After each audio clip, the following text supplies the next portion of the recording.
And Nathan, with you guys, when you think of games going forward, how much do you think of games as, defined products that you're selling on a storefront for a certain amount of money versus, a game that is sort of evolving over time as a service? And that could be episodic, it could be, something that's more, We've been very kind of like direct and straight in the fact that we'd like to make contained pieces.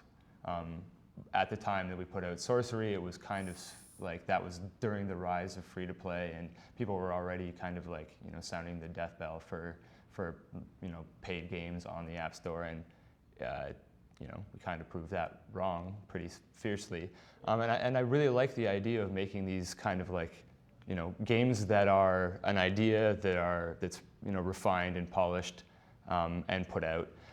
The thing that I think is a huge advantage now versus even 2 years ago is that a game can come out and updates are not what they used to be anymore. They're not this laborious process of like having to like turn off systems, and they're just these things that people kind of almost expect. I was talking earlier today about Fireproof putting out basically another 25% of the room for free as an update because they can. And I think that that's the kind of like service side stuff that we're almost interested in doing.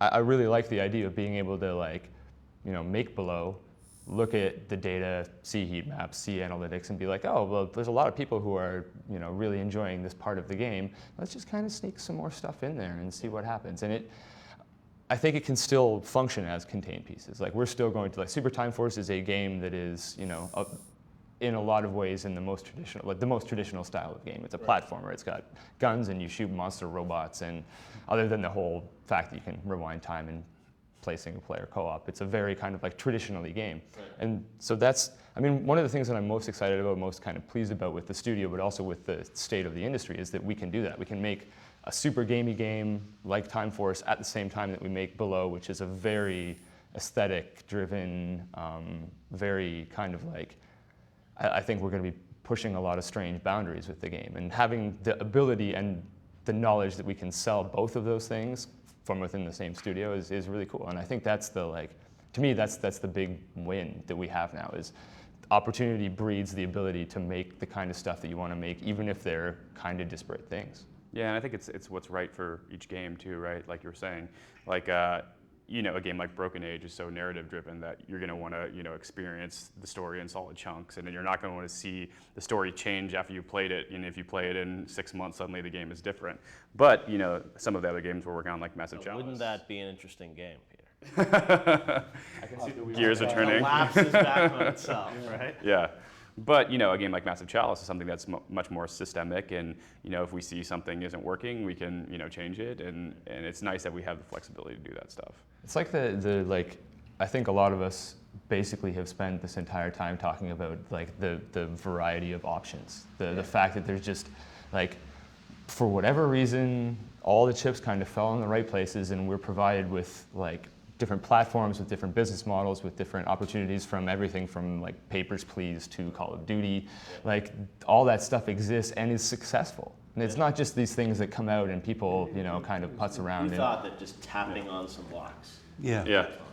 It's an incredible thing that's happened in the last 3 years, isn't it? It is. And I think the very fact that we're talking about indie gaming and the creation of indie gaming, kickstarting games and releasing games ourselves, and the fact that we're talking about that now is amazing. As you say, it just seems to have, it almost proves the existence of a gaming god, because, it's as if all our wishes have been granted. It was just 3 years ago. In some ways, it's a complete, reboot, I'm sure, even of how you think about this stuff. Yeah, it is. It reminds me so much of everybody here was just sperms when I started in the games industry, but it reminds me so much of the start where am I not allowed to say that word? You're allowed to say it. Right, okay.